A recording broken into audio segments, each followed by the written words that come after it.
Alright, another 5-star Juggernaut, all the way since Vulcan way back on launch, and I wasn't even here for that. I didn't really think we'd get another after Lutenata, and certainly not another 5-star, but here we are. With Juggernauts being one of the more awkward to use archetypes, at least to me. I wasn't sure how she'd turn out, but I think she does make a spot for herself, with an interesting take on what kind of skills the class can have. I just need to keep everyone safe, and that's all, right? Juggernauts are enemy defenders, so no direct healing. They have high attack and HP, moderate defense and lower resistance, and the highest DP cost for defenders across the board. To combat the healing restriction, they always have some way to support themselves with their talents and or skills. They're particularly susceptible to things like negative status and elemental damage, as those things generally require direct healing to properly treat. Vetochki's talent grants her 50% max HP recovery on skill end. At first glance, this one might raise an eyebrow as a talent like this can easily go wrong, and it certainly made me do so before we got her numbers, but seeing that her skill cycling was actually reasonable got me to relax. It's a solid foundation for a kit. Checking out her skill 1, Vetochki gets 120% additional defense and status resistance. Its defensive recovery has 15 cost and lasts for 12 seconds. This is almost 1300 defense at max level. Access to status resistance is an interesting touch and gives her a bit more freedom as to where you can have her without her ending up debilitated, theoretically. And of course, such high defense easily keeps her in the fight. After taking however much damage, she gets 50% max HP from talent and can start taking hits again to restart the cycle. I like the ideas behind this one, but being defensive recovery feels like a bit of a detriment. Of course, it won't always be a worse deal than auto recovery, but those situations are in the minority. There's also the unfortunate effect of the status resistance being so fleeting due to the skill cycle. Without saying too much, status resistance works much better as either a permanent effect, or something that can be applied almost constantly. Not so much as something you get for 12 seconds. But that's enough ragging on skill 1. With skill 2, Vetochki inflicts fright into all surrounding ground enemies for 5 seconds. She gains an additional 150% attack, 50% defense, and attacks all blocked enemies. This one is her bread and butter. During this skill, she gets up around 2100 attack and 980 defense.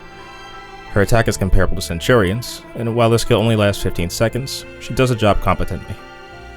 Having 5 of these seconds essentially be free damage for Vetochki is great, and contributes to her survivability as well. Moreover, the mass infliction of Frighten can take the pressure off of other operators in some situations, even if just a little bit. Getting access to grounded crowd control every 18 seconds is great for clearing away trash. Depending on the offense she's facing, she may need a bit of support to ensure she stays alive long enough to cycle the skill, and the recovery that comes with it, but this isn't something that's too hard to patch up. Either with abilities like Tin Man skill 2, or just helping her cycle faster with things like Telopsis' talent. For Masteries, skill 1 defense boost is nice on paper, but for the reasons mentioned earlier, it's not worth the hours and resources in my opinion. Skill 2 is far and away more deserving.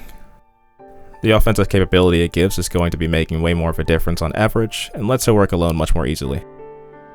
Both give you the benefit of making Vetochki more resilient, thanks to cycling becoming faster and directly translating to healing. Vetochki gets Module X, so when blocking enemies, she takes 15% less damage from them. The module also benefits her with more HP and defense, as well as an extra 18% defense during skill uptime, and a jump from 50% HP recovery, all the way to 70%. That's over 3000 HP on skill end. If you have potential 5, that's 80%, which is pretty remarkable. Just for reference, skill 1 defense jumps to around 1700 from the original 1298, for a difference of over 400. Not protector level defense, but very respectable. For skill 2, this is over 1100 for a difference of around 170. It's a worthy investment.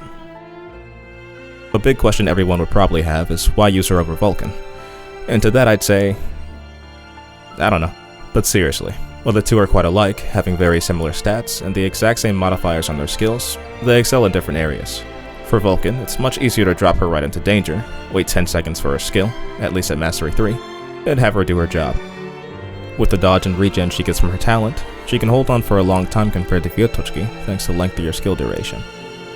With Vetochki's cycling, she fares much better at holding lanes and dealing with constant waves of enemies since, of course, her skills are tailored more for that. whereas Vulcan would be waiting another 50 seconds to get back to dealing with a similar situation, along with losing 1 block. There's no real better or worse between them, just that split between heli dropping and sustained lane control. Now as for whether or not those differences are enough to warrant building her, that depends on you. Overall, a very cool iteration of a 5-star Juggernaut. She's admittedly one of those that requires a hefty investment to bring out her best, but she's certainly not bad. Of course, these opinions are coming from a pretty casual player who just likes messing around with 5 stars, and it's very much worth mentioning that the role Juggernauts tend to play isn't super in demand, since there are many ways you can get the effects of what you want without using such high-cost operators. If you're not somebody who tends to restrict who they're using like that, she's probably a pretty hard sell, and I wouldn't blame you. But if you really want an alternative to the lower rarity Juggernauts we have, I'd recommend giving her a shot. If you're still here, thanks for listening. And if you did end up pulling for the spare, I hope your pulls were a bit kinder than mine were. Have a good one.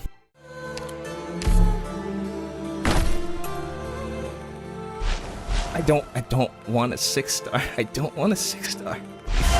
Please have a 5-star in there. If there's one, please? No? What?